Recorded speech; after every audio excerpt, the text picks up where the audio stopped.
the Sportscast, October 5th, 2020 AD. If you haven't yet, please subscribe in all our channels, YouTube, Periscope, and iTunes. And if you're in iTunes, please leave a rating and a review. It will help us out tremendously. We're also on DAB Digital Radio. You can listen to us on radio format and visit us on thesportscast.net. Also on Twitter at thesportscast1. This episode is brought to you by Insta Bible app. You could get the Insta Bible app on the iOS App Store.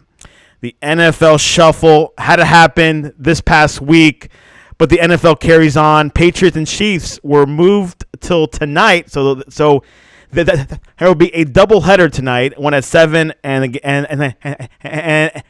where's like the other one will be at 9 o'clock. So looking forward to that. Falcons and Packers. And joining us all the way from Pittsburgh, Pennsylvania during his lunch break, Joe Toscano. Welcome back to the Sportscast.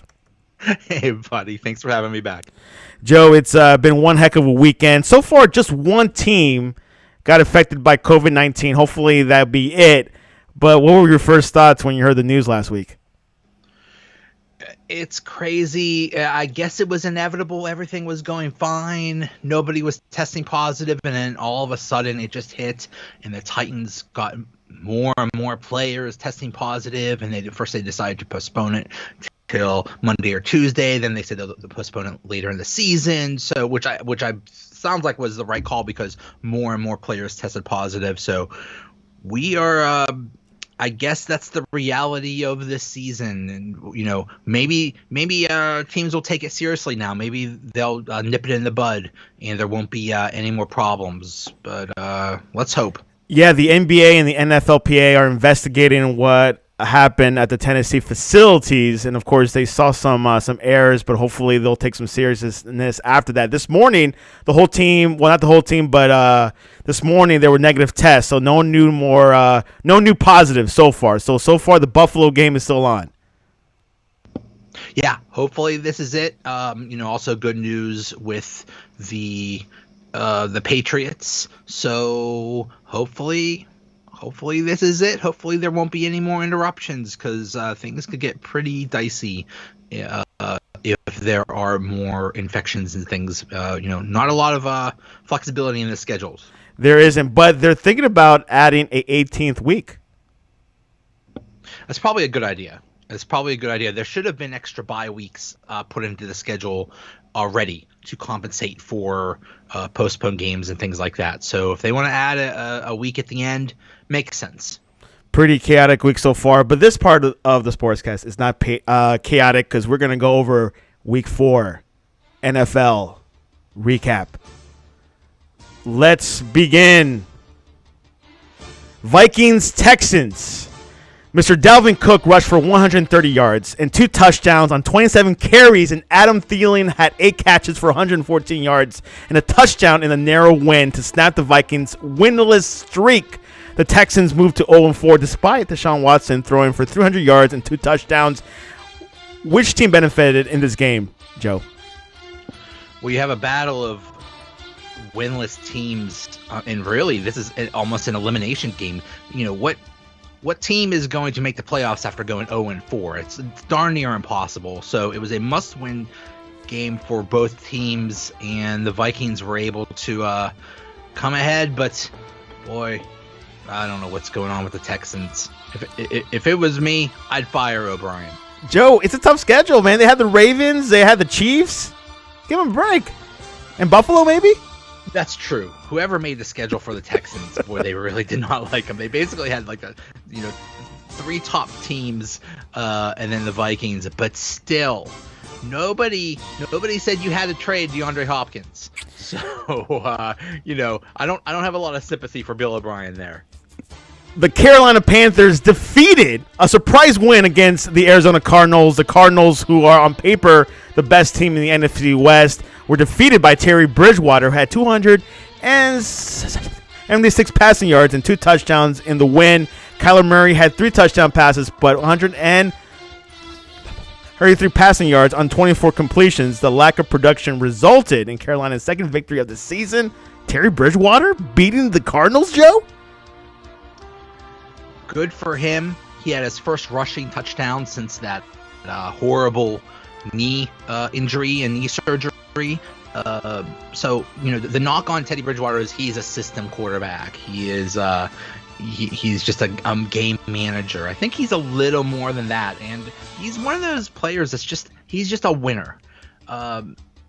So good for them. Also, Mike Davis of the Panthers, filling in for CMC, doing a good job. 16 rushes, 84 yards, and a touchdown. Something definitely look like NFC South is kind of shaping up, but we'll bring out the Buccaneers, not Patriots, coming up. Ravens defeated Washington 31-17. Ravens needed that comeback win after that huge loss against Kansas City, Joe. Ravens doing what they do. They were strong with the run. Lamar Jackson also had some nice passing. Mark Andrews, 3 receptions, 2 touchdowns. Talk about efficiency. But just shout out to Ron Rivera. The guy is fighting cancer, and what they did was they had a section of cutouts of pictures of his family and friends. I thought that was very sweet. Lamar Jackson, biggest highlight of the day, maybe SportsCenter's top 10. It's definitely in the Sportscast top 10, that long rushing touchdown, what he's definitely known. We'll see what this Ravens team is all about. The Tampa Bay Buccaneers defeated the Chargers 30-31. It was Brady versus Herbert. Herbert was 2 years old when Brady won his first championship Super Bowl. Joe? This might have been the matchup of the biggest gap in years between quarterbacks. Tom Brady and Justin Herbert. So and Herbert, he held his own. The dude is legit. Sorry, Tyrod Taylor, you're not starting anymore. Herbert's the man. Herbert's the man. I was afraid, with rookie quarterbacks, but not bad. Tom Brady passed Warren Moon's record as the oldest player with 5 passing touchdowns in a single game, Joe. You can't beat that. The rumors of Tom Brady being too old have been greatly exaggerated. The dude is balling. He's making all kinds of throws. He's throwing deep. He is far from done. Some people say he looks at he actually looks 33. The Seahawks beat the Dolphins 31-23. Russell Wilson threw 2 more touchdowns to reach 16 on the year, tying Peyton Manning for the most through 4 games. Bills, the Seahawks, easy game for the Dolphins, wasn't it? The Dolphins hung in there. They kept it close, so gotta credit them. Seahawks looking amazing right now. I'd say one of the top 5 teams in the NFL. DK Metcalf, 4 receptions, 106 yards. I was so wrong about him. This is why I will never be an NFL GM. I said DK Metcalf was going to be a bust, that he's just a workout warrior, and I was so wrong. He is legit. He is the man. Metcalf over Lockett, right? Is that your pick right now? Oh, totally. Anyways, MVP Russell Wilson. Is that what we're seeing here? Oh, yeah. Yeah. Okay. He's looking amazing so far. Russell Wilson, definitely consistent quarterback. We'll see what happens in the next few weeks. The Saints comeback win against the Lions, 35-29. They were down most of their starters, no Michael Thomas, but overcame it with a victory over the Lions. Latavius Murray had 2 rushing touchdowns, and Tre'Quan Smith had 2 touchdowns catches in the win. A win in the Dome for the Saints. This was a must-win game for the Saints. They couldn't go 1-3. The Lions are a mess. That's another coach that needs to be fired. Patricia, just go, dude. Latavius Murray had a big game, which was interesting. But how long can you keep going with Matt Patricia? What's going on here, dude? No bias against the Patriots, right?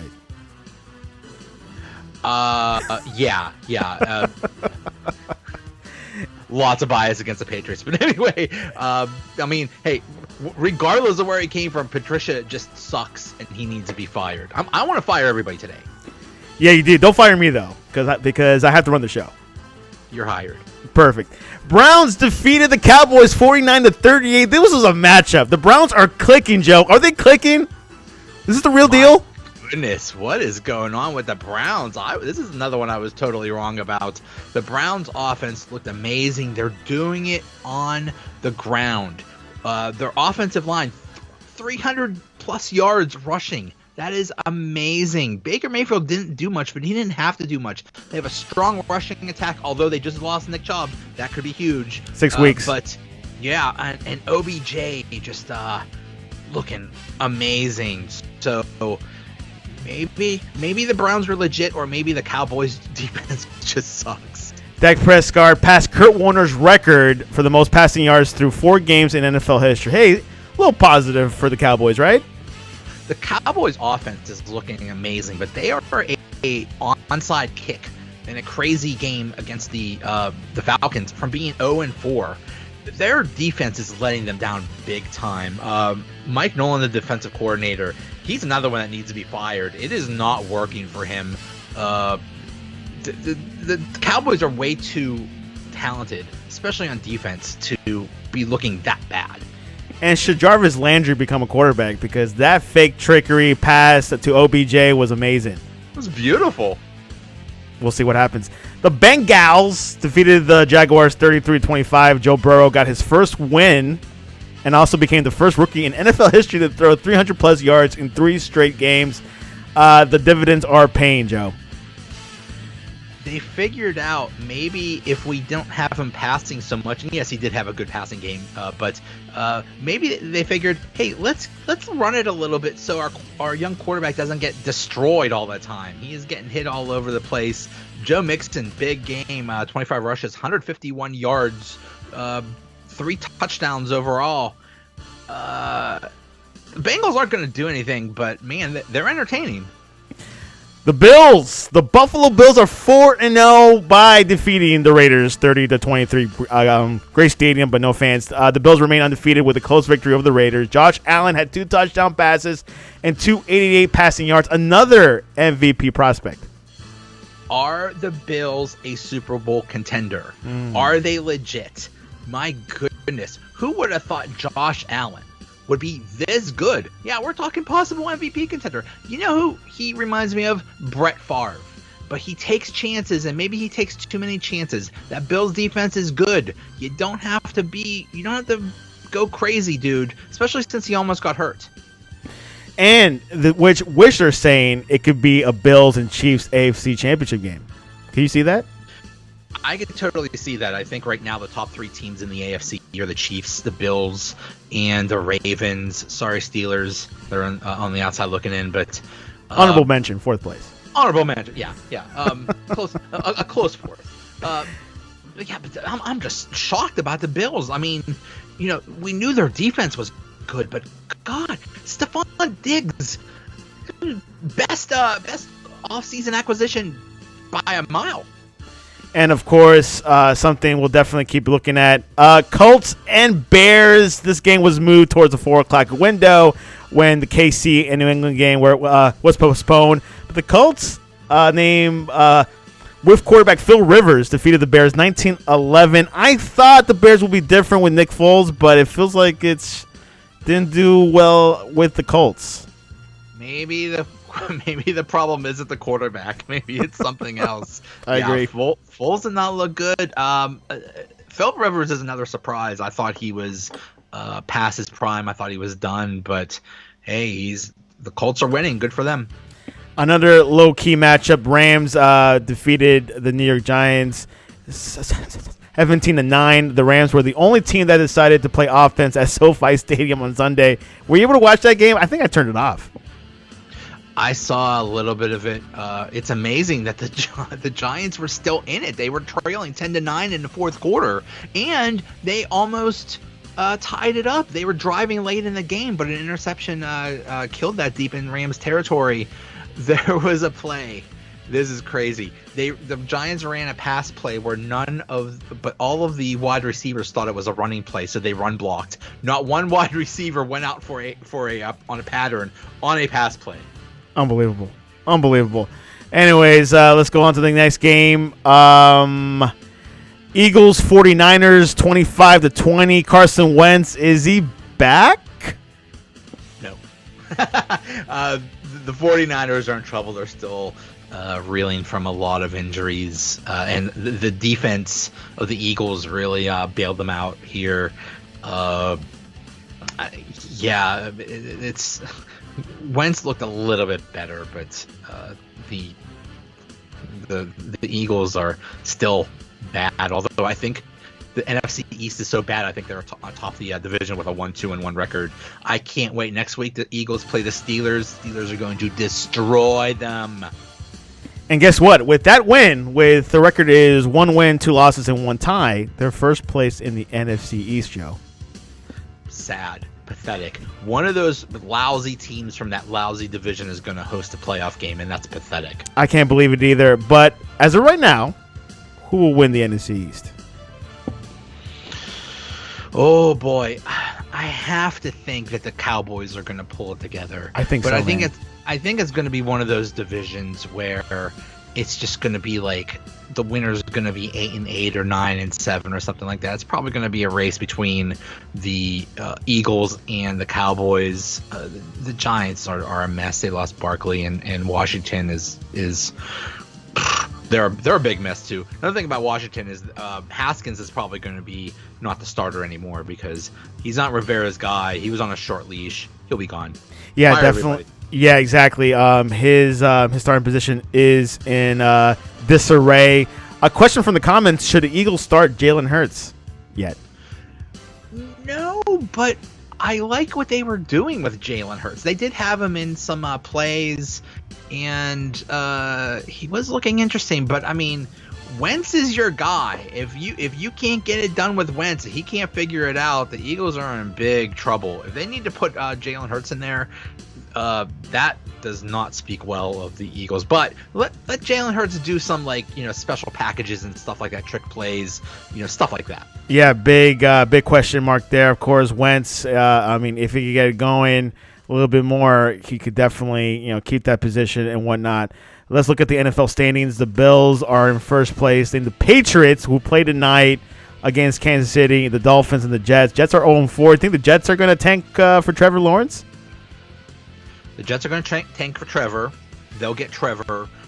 Then they will trade Sam Darnold to the Steelers. Sam Darnold will be the heir apparent to Ben Roethlisberger, and we'll all live happily ever after. The end. Yes, the end. And AFC North, Steelers are still up top. They're undefeated. Ravens 3-1. Browns 3-1. Bengals 1-1. The Browns team has become a force for the AFC North, so it's not going to be easy for the Steelers yet. We'll see if the Browns are a force, but I mean, good for them. You won 3 games. With the Browns, you never know. Another thing about the Browns is Myles Garrett is playing some amazing ball. He might be a candidate for Defensive Player of the Year. Definitely a candidate to definitely a candidate for that. For AFC South, of course, the Titans, Colts, Jaguars, and the Texans. It feels like the Jaguars are not on a good position, but it could be a Titans or Colts conference division. See. We'll see how long the Colts can hold on. I mean, the Titans are looking really good. We were robbed of that. I think Titans and Steelers this weekend would have been a great matchup, but they'll play later on. So we'll see. I'm excited about the Jaguars. I don't think they're going to win much, but they're not as pathetic as we thought they would be. AFC South, of course, Chiefs, Raiders, and Chargers and Broncos. It looks like the Raiders might take that second place in the AFC West. NFC East, as we spoke before, it could be Cowboys and Eagles winning this division. NFC North, it feels like it's going to be a Packers division, even though the Bears are 3-1. But it seems like it's like a Packers division this year. Packers are going to run away with it. They're in the top 5 of teams right now in the NFL. They are looking great. Vikings are a huge disappointment. The Lions, as I said, fire their stupid coach, and the Bears are it's misleading that they're 3-1.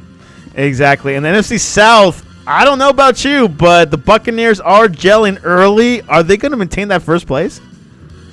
Yeah, I think they're figuring it out. I think they're figuring it out. With Tom Brady is working out with the Bucs, and they're just going to get better as they learn to gel and work things out. So the Saints got to keep up. I think it's going to be a big 2-way race between the Bucs and the Saints, and it's going to be good. It's funny because I forgot about Cameron Brate, which he's a tight end for the Buccaneers, and like Buccaneers has 4 or 5 tight ends, but he scored yesterday.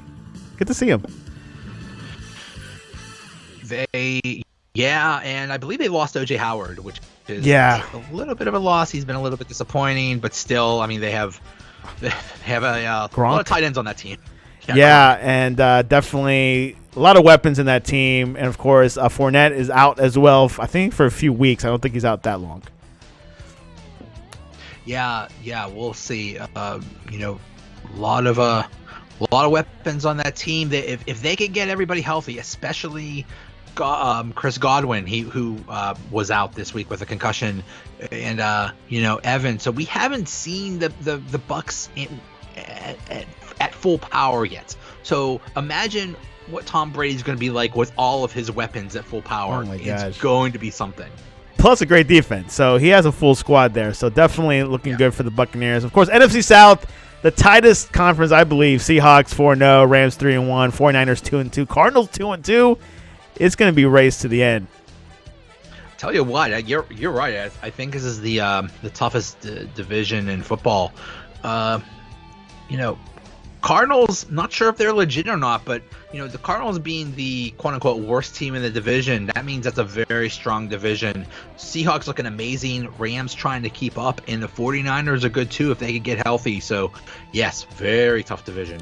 Definitely the NFL is shaping up. Hopefully no more cases of COVID, so things could be a healthy schedule, continual schedule, and hopefully Tennessee will get their things together, and we'll see how the Patriots do, which this is our next segment of the show.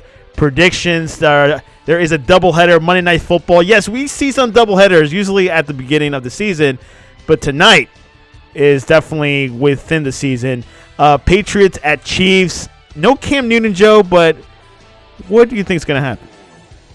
It's a shame. I would have liked to have seen what the Patriots would have done with Cam Newton. I think that's also a fascinating story. I think he's doing very well with the Patriots. So, I mean, it's going to be an easy win for the Chiefs without Cam. And, I mean, right now the Patriots are also in the talk for at least top 10 in the NFL. Easily. And I think Brian Hoyer's starting tonight.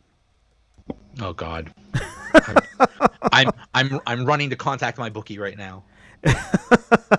So give us a score for tonight. Patriots at Chiefs. 50-22 Chiefs. Wow. That's not even close, Joe. Is it because of Cam? Yeah. I agree. I think the Chiefs would have still won with Cam. I think it would have been an interesting game, maybe like 37-24 or something like that. But without Cam, the Patriots have no chance. Yeah, Belichick will be tested. We'll see how he goes. He for sure has some tricks up his sleeve. The later game at 8:50 p.m., the Falcons at the Packers. Falcons are 0-3. They've led in all those 3 games, but lost that lead. Do you think this might be a break for the Falcons tonight, or it's just too hard to win up in Green Bay? When you're 0-3, your season is on the line, like I said with Texans versus Vikings.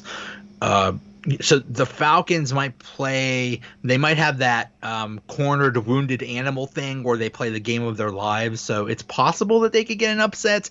And I know home field advantage is not that big of a deal this year. True. But forget about that. Yeah. The Packers are in the talk for one of the best teams in the league right now. So, I mean, it's going to be extremely hard for the Falcons. I think this is how it's going to go down. I think the Falcons will have like a 21 to 25 point lead at some point in the game, and then the Packers are just going to run away with it because that's what the Falcons do. The Falcons got a Falcon. That's a good one. And I do agree with Joe. There's no home field advantage. No, if they were playing in Green Bay in December, then for sure, we'll say the Packers, which I still think they won tonight. The Packers are looking good under the Matt LaFleur system. And a team that who did not play this weekend are the Steelers. I know Steelers were supposed to play the Titans, I believe, but obviously with the situation with Tennessee.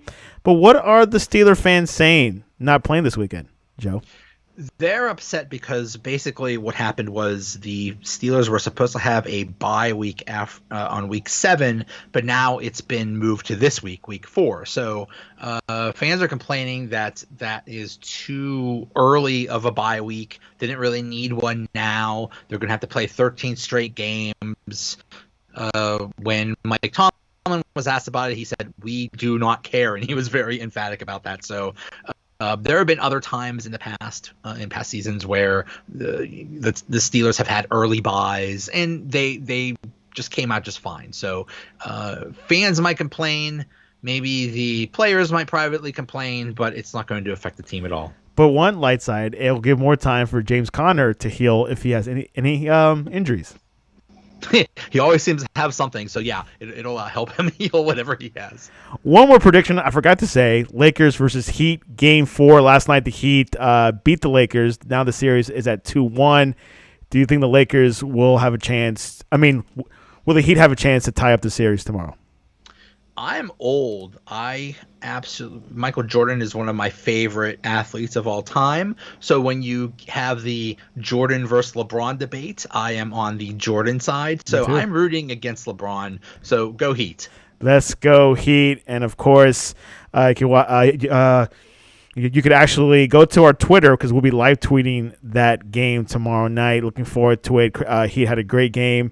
And, of course, it's Butler versus LeBron, so we'll see how things going. Joe, what is the best way to reach you to debate what's the best sandwich at Permante's?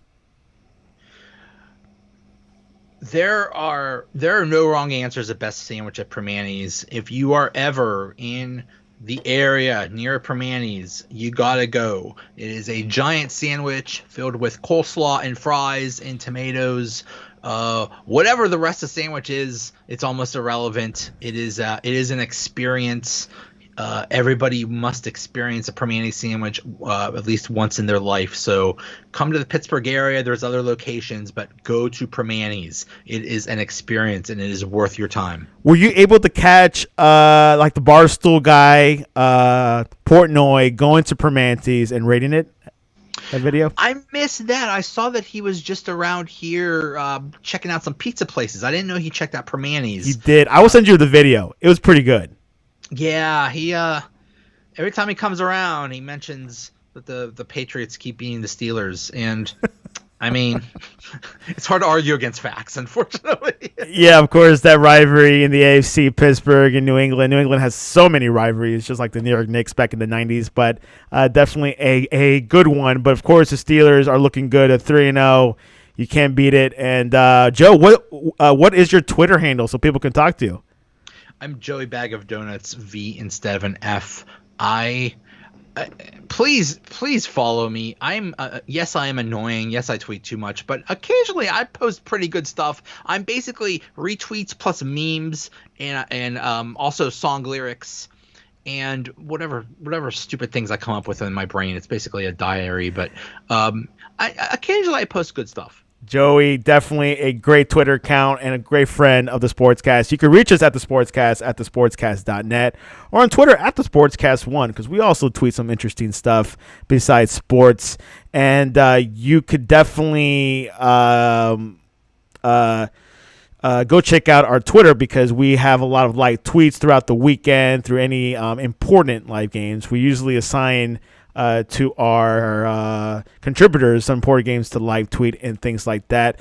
This Tuesday, tomorrow night, the Riley and Constant show. Couple guests, full big show, Alabama legends Antonio Langham and George Teach, which is his second time at the Sportscast, along with comedian icon Steve Brown. So check it out tomorrow at 7 p.m. Eastern on Periscope at the Sportscast 1, and definitely have some good laughs. Marvin Constant, I can't wait to hear his commentary of Alabama's game against Texas A&M. It was not the best, even though they won 52-14 or 52-21, whatever. Marvin always has some good instincts and good highlights of what should Alabama done. Of course, I would predict he would say, well, Alabama didn't play all 4 quarters. I'll bet you that, maybe a couple of dollars, not 20. Anyways, Joe, thanks for coming on to the Sportscast. Anytime, man. Always a blast.